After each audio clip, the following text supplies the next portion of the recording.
Hi, Sid. Hello, Stratis. It's nice to see you.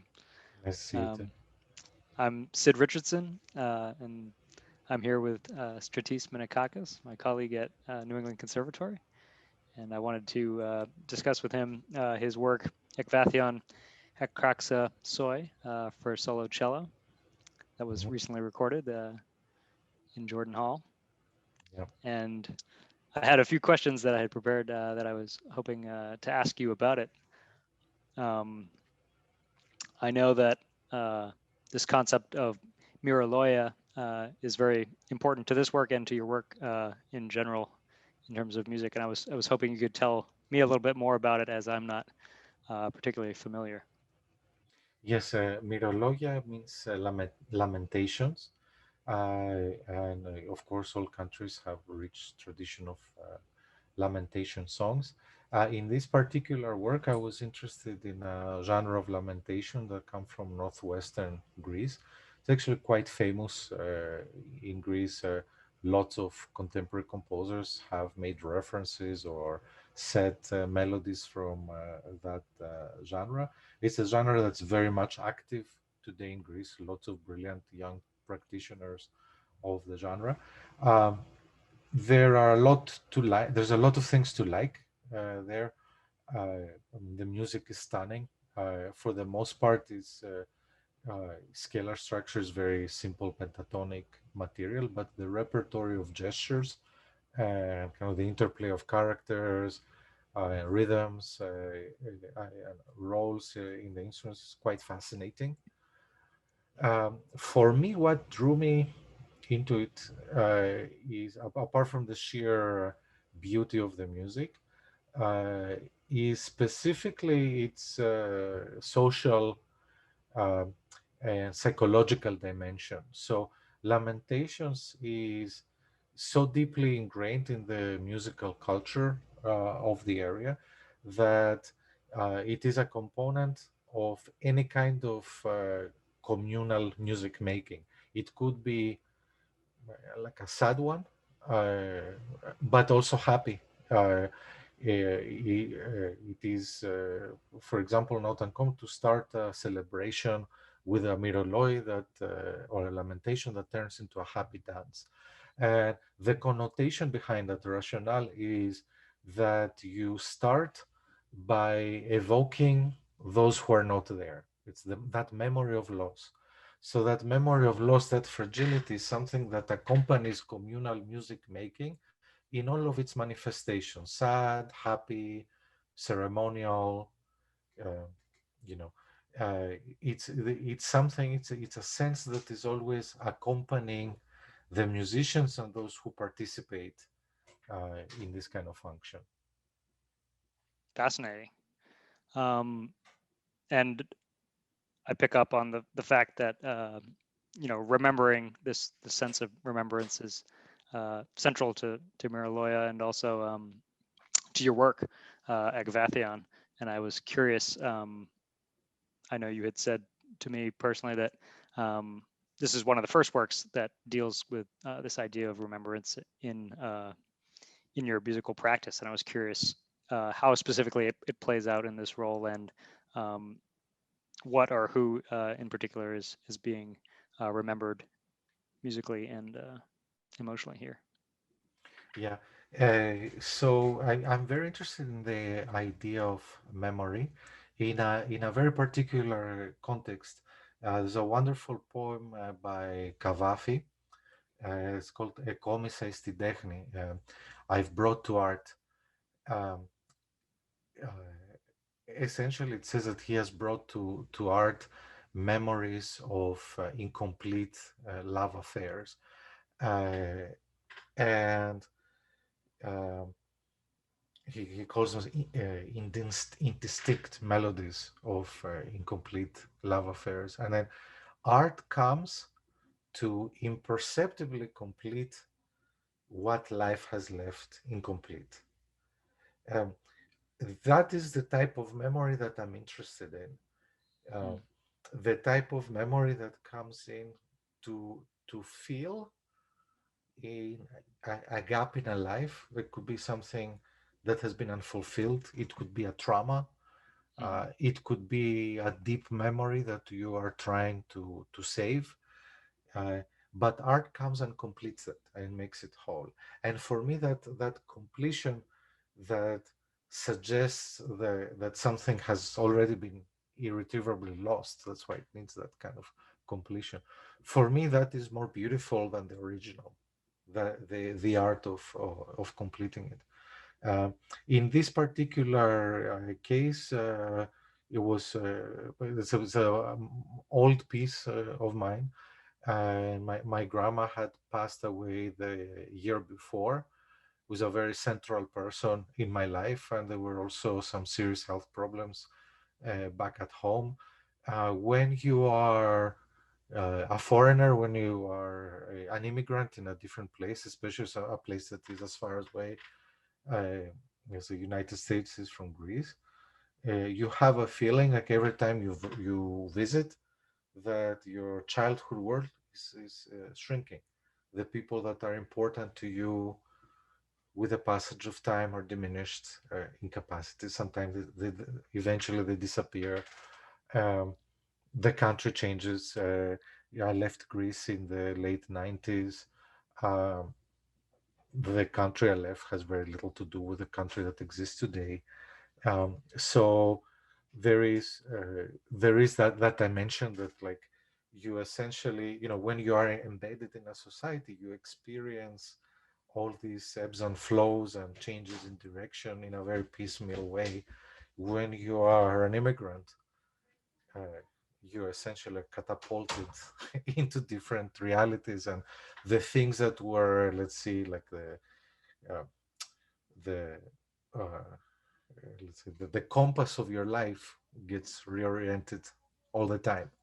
Um, so this piece is trying to deal with some of these things. Um, Hopefully not in a way that is uh,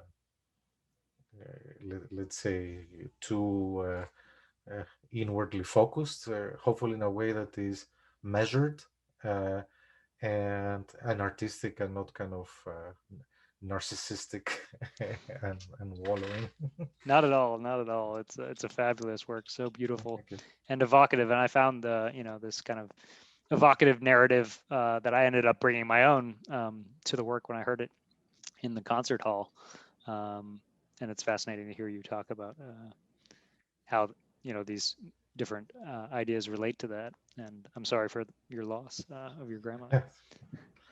But one of the things that well, that brings several other questions to mind. But one of the things that struck me was the gestural nature of the writing here for cello, and kind of the different types of music we hear.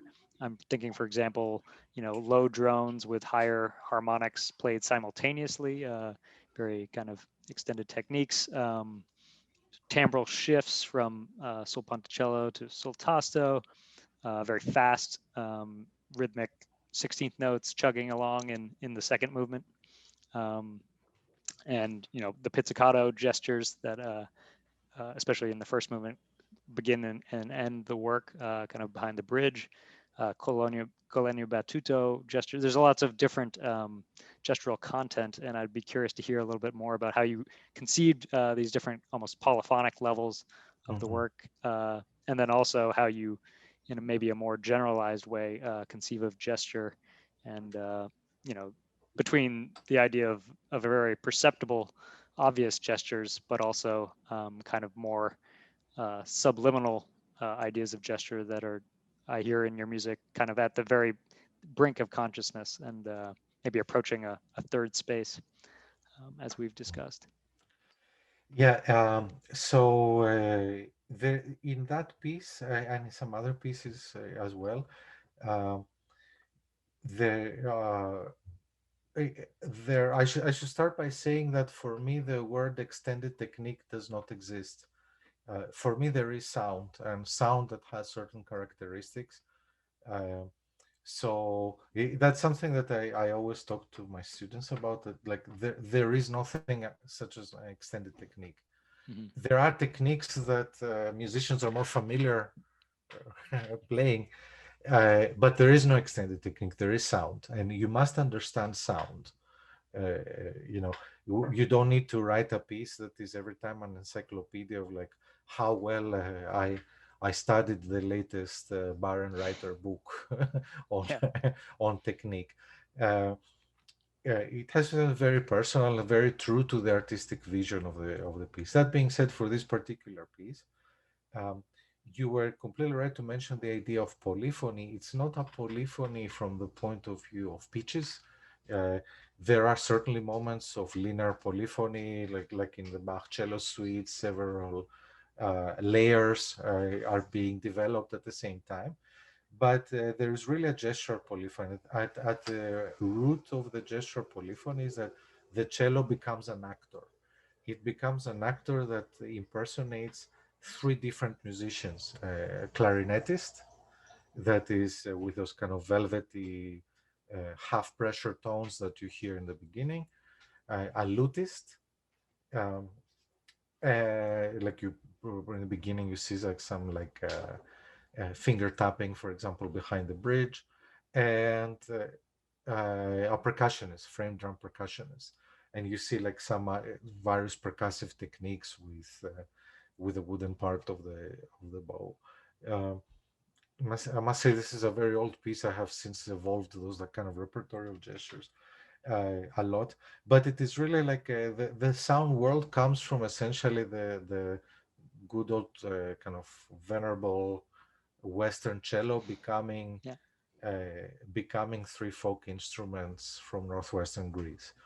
Um, that is one aspect of the gesture world. The other aspect is something that has to do with time and consciousness. So many times in the work, you notice that there are these very long sounds that seemingly come from nowhere, and at some point they cross the level of perception, and they kind of become right in your face.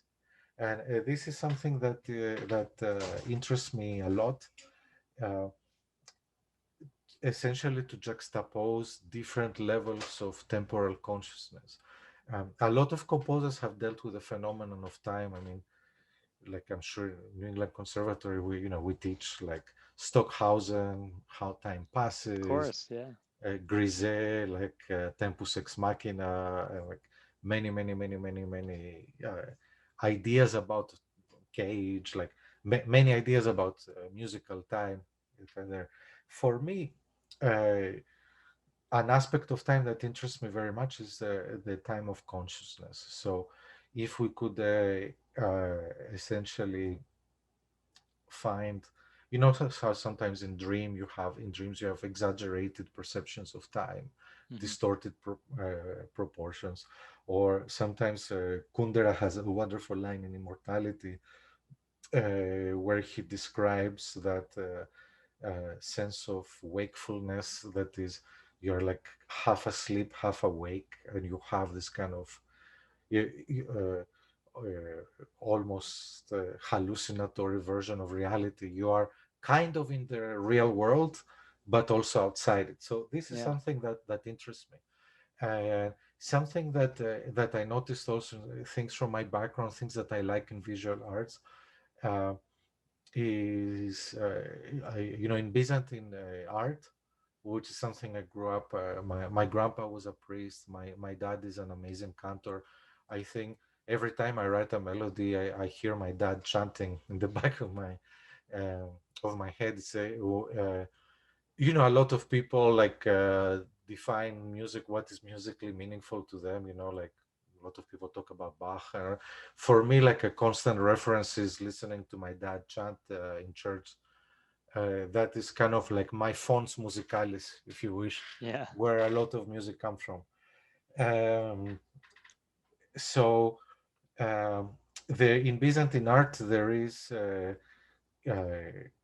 idea. If you look at iconography, there is this idea of like this eternal space that is usually denoted with like a gold color. Uh, Yeah. Yeah. yeah, and it has to do with it is a representation of the eternal light. Um, And also in Byzantine chanting, there's the pedal tone, and like that sounds a little bit superficial, the pedal tone, until you experience it in church. Like if you think of like the amazing acoustics of Hagia Sophia that were recently artificially reconstructed at Stanford University. There's a wonderful recording of I think Capella Romana singing Byzantine chants in that reconstructed acoustic, and you Oh, hear that kind of depth and timelessness as this resonates across the wonderful like architecture. There's this sense of timelessness. uh, so that's one thing, and then the other thing is like the idea of negative space, like for example in Japanese art, the concept of ma, the idea mm, that you can denote an object through absence, not presence but absence. um, there's a wonderful poem by the Greek poet Yanis Ritsos that is called In the Shape of Absence.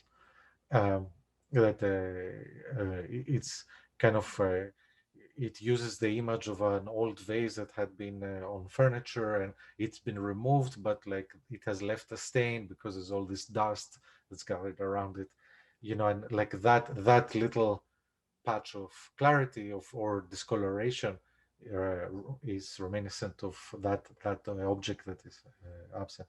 So this idea is the idea that I refer to as third space that you brought up. Um, and third space is like a highly evocative term. If you are uh, into pedagogy, if you know the work of Lev Vygotsky, it has a certain connotation. If you are like I am in theater, in literature of dissent, that also has another connotation.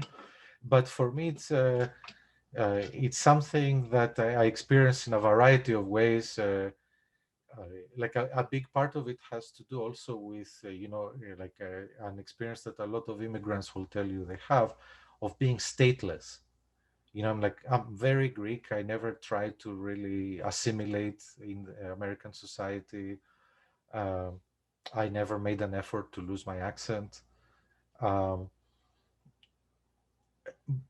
but at the same time, to be realistic, I'm 41 years old. I spent most of my adult life in the United States and in Europe. Greece is the country of my childhood. I don't know how you make a life in Greece. I never had to deal with this kind of questions. So in a way, like you are in reality stateless. I don't feel like I belong or participate in the fabric of American life outside in any kind of meaningful way outside my relationship to my students and colleagues that I appreciate very much, like you. Um, uh, and this kind of statelessness is kind of like again like third space. I mean, it is at times terrifying, but it's also extremely liberating uh, because it allows you to be wherever you want, in whichever capacity you want.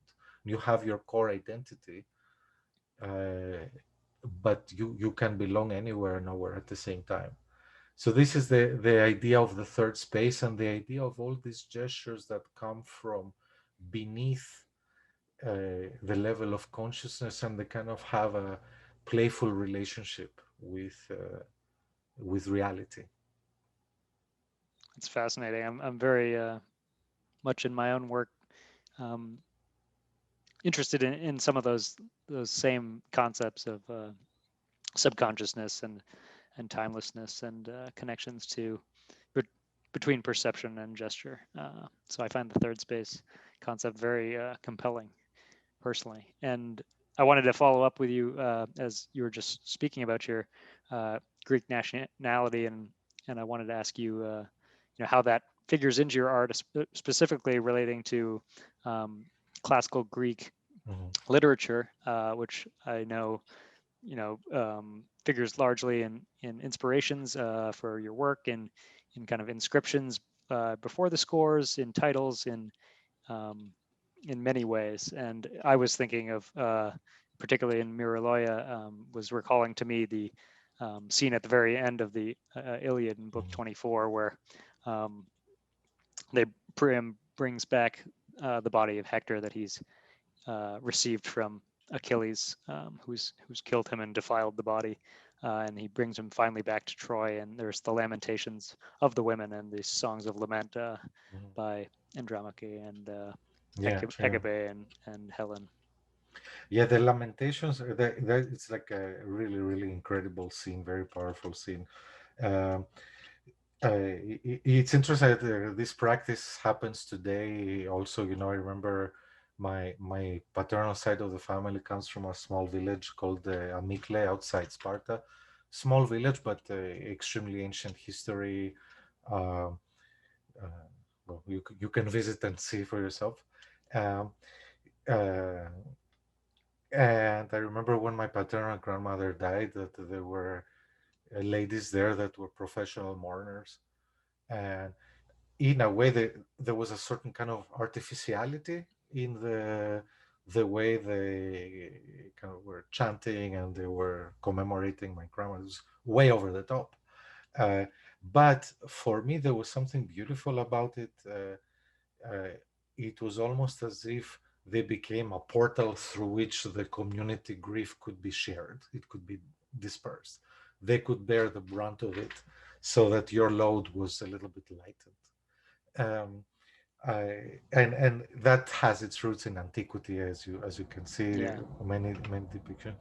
Uh, the classical texts for me are very important for a variety of reasons. First, there is no issue of the human condition that I feel like hasn't been dealt with there first and dealt in this exalted state, like a very primeval exalted state.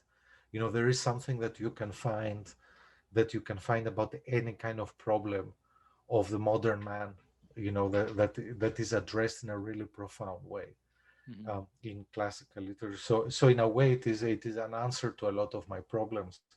On the other hand, it is also for me, uh, if you were to ask me, like, if you were to boil down your Greek identity, what's like the most special thing for you? I would say language. I think there's something magical about the Greek language.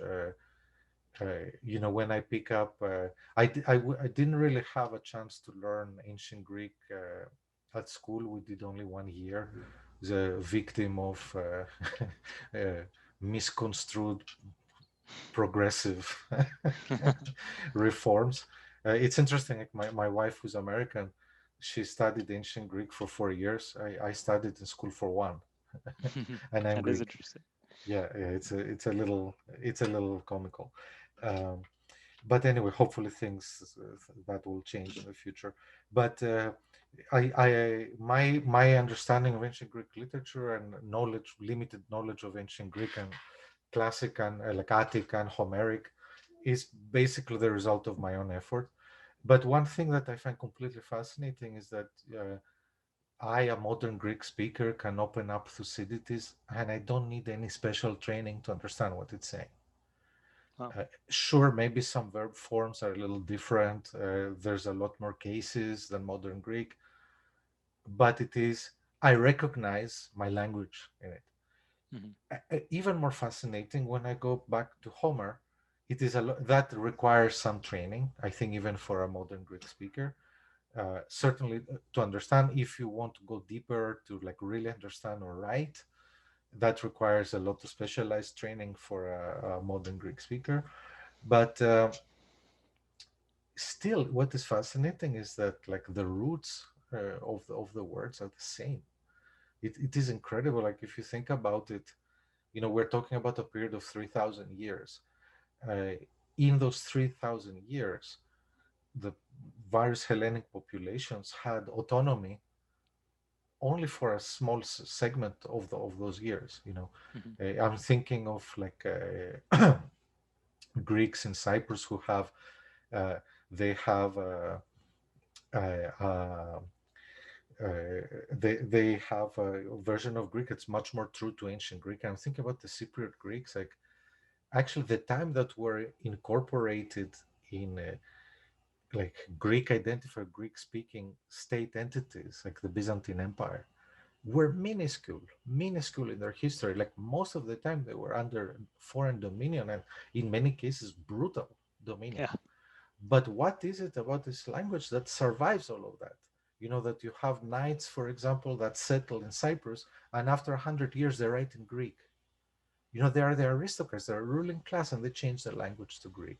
In the area where I'm from, the Peloponnese in Sparta, Mhm. uh, you know, in the plain of Sparta, the valley, you have a lot of beautiful ancient sounding villages like mine.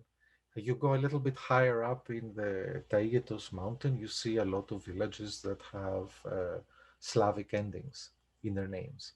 Mhm. Uh, Greek speakers, you know, like participated in the Greek Revolution like more than anybody else. And so there is something about this language that is like uh, so strong and so powerful and connects us essentially for us Greeks, modern Greeks, regardless of what our ancestors were. Like it is that language that brings you into the Hellenic world and roots you in it. And my relationship to classical literature is a very conscious effort on my part not to lose it. Especially you talk about memory. You know, the more you are away from your country, the more it is an effort. Like the native aspect of your native language is not as effortless. You know, Yeah. and uh, it is like I think your native language. You know, as composers talk a lot about authenticity, whatever that means. There's nothing more authentic than your native language, and when that becomes an effort, it's a very interesting process. You know, at least for me, and so that kind of connection of like the amateur lover of ancient Greek literature and modern Greek literature. Uh, Byzantine literature, anything written in the Greek language, is a very conscious effort not to break that tie. You know. Yeah, for sure. And as an amateur, lover of the classical literature, I definitely feel that, and I don't even, I can't read ancient Greek or modern Greek, and it's interesting to read in translation and see how the emphases shift with different, poets or translators. Yeah, Well, Stratis, this has been fascinating. Learning absolutely, more about absolutely. your work and hearing more about this piece, which I find just so Yeah. beautiful and Thank, evocative. thank you very much for the opportunity to talk to you, and I very much look forward to talking to you about your piece Thank you. as Thank you well. so much. All right. All right. See you soon.